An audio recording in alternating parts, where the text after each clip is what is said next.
The one thing that I learned from being in this movement there's a lot of similarities between animal caregiving and activism. In fact, it is a form of activism. Sanctuaries are a form of activism as well. And the one common theme I started to realize was that activists generally don't really take care of themselves. They really put themselves through the ringer as far as their work with all they do for animals, but almost forgetting about self-care in the process. So this is all based on a foundation of developing a practice and with a focus on self-care and not forgetting that that's an important thing, because otherwise it's a good chance that burnout will take place. So that was kind of the reason that I was moving towards these ideas, and then coupled with the fact that I started to experience a high amount of deaths and loss in a sanctuary setting. So the ideas were a fusion of those three things. So I don't want anyone to think that this is not an attempt to depress anyone at all. The discussion of death has become, the topic itself has become somewhat taboo in our culture. It's an uncomfortable subject. No one really wants to talk about it. No one really wants to think about it, but it's one of the only things in our life, or in life, that is guaranteed to happen. So it's really silly to kind of ignore something, one of the only things that is inevitable. So it's really the opposite. It's not meant to depress you. It's meant to open your heart and mind to the idea of developing a healthy view on death and incorporate it into your own life. At first, this may seem contradictory, perhaps even unnecessary. I'm sharing this with you in the hopes that as you come to confront these situations in your own life, you'll face them with courage and fearlessness and acceptance and understanding, because it's something that we're all going to deal with, whether it's loss of a human loved one, animal, or even our own death, that we should think about and actually create healthy dialogue surrounding it. I'm not presenting myself as an expert on the subject. I'm just someone who basically experiences it and wants to share those ideas, because I think it's something that's really necessary. So I'm constantly learning about this. It's something we're all experiencing. I'm sure we've all dealt with some level of loss in our own life. So, it's not a subject that's completely foreign to us, yet I think it's something that is very valuable to do. In some ways, this is a follow-up, so I'm going to read some of the excerpts that I've written. In some ways, this is a follow-up discussion on the talk I gave last year. When I was presented with the opportunity to speak at the conference again this year, I pondered other subjects. I thought maybe it's time for some fresh ideas, something a little more uplifting, less crying, something new. But then I actually experienced a loss in my life, in my own personal life this year, since my last talk. My father passed away. So I really put my beliefs to the test, and what I had actually learned from the animals and from just the sheer volume of loss. And I was very surprised in some ways to see that it actually helped me a lot. His passing was a difficult death. He was healthy. He actually fell down and hit his head on a wall, and so really it was kind of unexpected, and within a few months he had passed. So it really all came up. I was really kind of pleasantly surprised to see that I was present. It wasn't about me. Kind of some of the things that we practice in the sanctuary world when we euthanize animals or when they do pass. And because I had so much experience with it at that point, I felt comfortable with the process, and I saw it more as a sacred time than I did a sad time. Of course, there's always going to be a level of sadness with any passing, so there's always that element, but it still allowed me to deal with it in a healthy way. So I'm going to read a little. My father's life at the end was not an easy one. He died after falling and hitting his head on a wall. It was not an easy thing to see, but somehow I was able to keep his passing in its proper perspective and really be present for him when his time had finally come. I was not overwhelmed with grief. It was not about me. My heart was open. There was no blame. There was no anger. There was only the simple state of just being there, supporting him, something I learned while sitting beside so many passing animals. So The one major difference is that, in the sanctuary setting, we can euthanize animals and compassionately put them out of their pain and suffering, which we really can't do that with people in most areas. So it really put me to the test, and it's good to see that, the compassion, to intervene with compassion in the animals' lives is really a wonderful thing to be able to have, because they come from terrible situations. It allows you to keep a good perspective on their impending death, because you realize, where they came from, and then we gave them joy for however long, whether that be a day or several years of good life. That's one thing we keep in mind to help us, remember that, although we're losing them, and that is always a hard thing, that we did a really good thing for them. So that really helps out a lot. So some other observations I made along the way: animals have some sort of dignity that we tend to lack when it comes to death. They seem to have an intuitive knowledge and expectation of it. They not always, but most of the time, they seem to know when it's their time, and they kind of, accept that and handle that with a level of dignity and intuitive knowledge that it's okay. And oftentimes, and I think animals in general do understand that, they flock around each other when one of their friends' time has come. So they understand the concept, and they're there to support each other during the times of death. So that's really impressive to see. That's one thing I really learned about animals. Like, they're aware of what's going on much more than we give them credit for, or that people realize. When one of their friends are suffering and dying, especially chickens, they crowd around, they get quiet, they sit. They really do bring a level of comfort to their friends when they're losing them. So it's really a beautiful thing to see.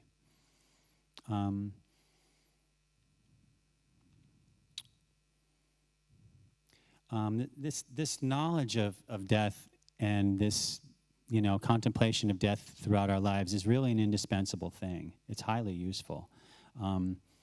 It's something that we, again, kind of hold as taboo, but in the Buddhist tradition, you want to use your life as a preparation for death, in a sense. Now that sounds kind of paradoxical, but nobody, wants to really be caught off guard when their time comes. And again, these are kind of theoretical ideas, because how do we really know how we're going to feel when our time comes, or if we were to get sick and to have to deal with that. So I think it's healthy, and it's a good idea to start to develop and cultivate that awareness, and the idea of it, since it is inevitable, to make sure that we are present for our own death.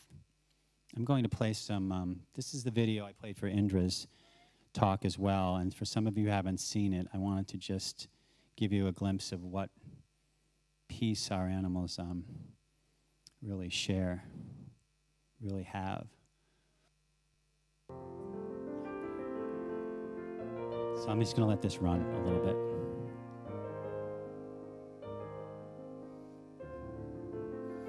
When Penny died, she was failing for several weeks, and we had people coming for weeks, paying her their respects before she died.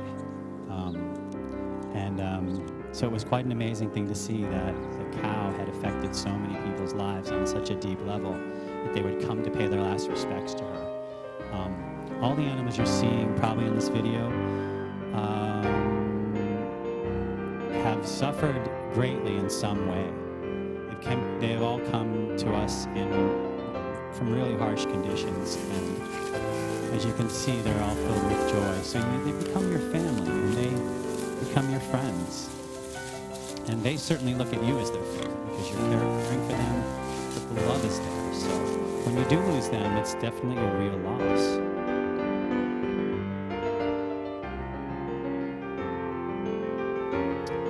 Some of the ideas of giving yourself a good death are rooted in Tibetan Buddhism. I think many of you might have heard of the Tibetan Book of Dying. So they've studied death for a long time, and it's in their culture to make death a mindful practice, or the preparation for death a mindful practice while we're alive. In some branches, it's the only thing that you're supposed to contemplate all the time, so that under that thinking, to give yourself a good transition to wherever it is you go after that. So even though animals do have some level of acceptance and intuitive knowledge about death, once in a while you'll have animals that do grieve really hard and miss their loved one when they die. We had two turkeys, Thelma and Louise, who were really close, and when Louise died, Thelma was severely depressed, and she was stealing chicken eggs and trying to brood them, and going off in the corner of her stall and wouldn't come out for dinner or lunch, and she was in a heavy grieving process for a long time. So they do kind of have some of the same feelings. They don't always accept it. I think it's like sometimes they just, it's not their time, or they don't want to accept the loss of a loved one. So you will see that among animals at times, and it's pretty amazing to see that they are so connected and so affected by the loss. But again, there's always just so much to learn from the animals that they never stop teaching us. I want to give you some thoughts to ponder. So I mentioned before, Buddha said, use your life as a preparation for death. Live in such a way that when death comes, it will not be a surprise. And I think these are healthy dialogues to create, because having a good view on this, even though it's an uncomfortable subject, is really important.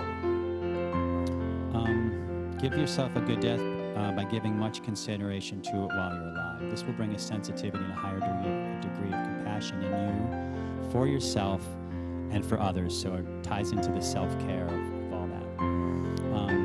One famous yoga teacher noted, death is not the greatest loss in life, because in the Eastern traditions, they traditionally have accepted death as more part of things, whereas in the West, we tend to kind of pretend it's not happening, or it's not there, or it's not going to happen to us. So I think that just kind of maybe leads to more suffering in the long run. So it might be good, even if this talk just serves the purpose of creating that thought in your mind. I think that's a good start, and it's not something we need to shy away from. And that's where having a continuous yoga practice really comes in very handy, actually. So one interesting part of this that we probably can't ignore is the slaughter of animals, and how that death is handled, and how does that all play out. So I talked to a Hindu Swami about this, and he actually said that because of the amount of suffering they endure, pigs say, for instance, in the transport, that their suffering is so great that, again, this is in the Eastern view, that their karmic slate is actually wiped clean because of the high degree of suffering that they endure. And if you think about that, that's a really interesting concept, because it's somewhat of a relief, should I say? Not a relief, but it's good to know from a karmic standpoint that their suffering definitely ends, and that they've wiped out any karmic residue whatsoever, and won't suffer again. So one thing I realized too was that children, when introduced to the idea of death at a young age, now some people would say, well, I don't want to do that to my kid. I don't want to steal their innocence away. Why should I be telling them about death? They're going to learn about it soon enough, or they don't need to know about that. But it's been shown that if you introduce these ideas to kids when they're young, they're really good at kind of accepting it for the long haul. So that's another aspect that we might want to consider, instead of sheltering them from that. Maybe try to explain it, either through a loss of a pet or a loved one, that it's part of life, and it's not something we need to be afraid of. So children have kind of an intuitive idea about it in the way animals do. So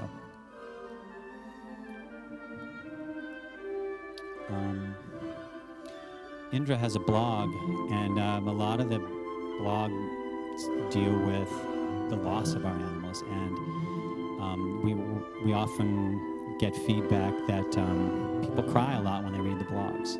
They're sad but beautiful. There's something sacred in the passing of these animals that, when written properly, they get out of that. They're sad to see that the animal died, but they're also touched by the beauty and the poetry of their passing and the way in which it's handled. So, that was interesting feedback, because you might think that people would be like, why are you writing about such heavy, dark stuff all the time? But no one's really ever said that. They usually react in such a way that they're touched by it, and it forces them to think about that loss. So, it's going to take a second.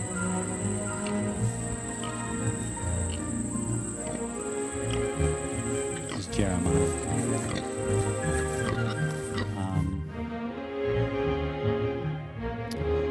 At the sanctuary, animal caregivers and activists kind of have the same potential for compassion fatigue, as it's called. That's why we really work hard with our caregivers to make sure that they can kind of endure the sad aspect of sanctuary work. There's a lot of joy in sanctuary work. It's beautiful. You get to rescue these animals. They come there injured. They come there hurt. They come there underfed. They come there scared. They come there having been abused by people, and they don't trust. So the beautiful aspect is watching them get that twinkle back in their eye when they know they're safe. The other end of that spectrum is when we lose them, it could be devastating. So we definitely make sure that we have healthy discussions with our caregivers. And the same thing applies to activists too. We've got to make sure that there's that level of self-care going on, so that we can have the staff endure and stay and have a level of acceptance. And so sometimes when it's an animal's time, we gather everyone around. We have the opportunity, get the staff all the way together. We all sit around in a circle, surround the animal, and we just be there for them. And it really builds a bond of love among the staff. So it's really a nice thing. It's one of those aspects of turning something that could be negative into something. It really helps too, because it builds morale. People cry and people get sad. Everybody has a different way of processing death, but I think it definitely helps to cement the staff and keep them there, because we don't want them to leave this work because they can't handle the heaviness or the loss. And so it's really important. As it is, it's very hard to find the staff and sanctuaries.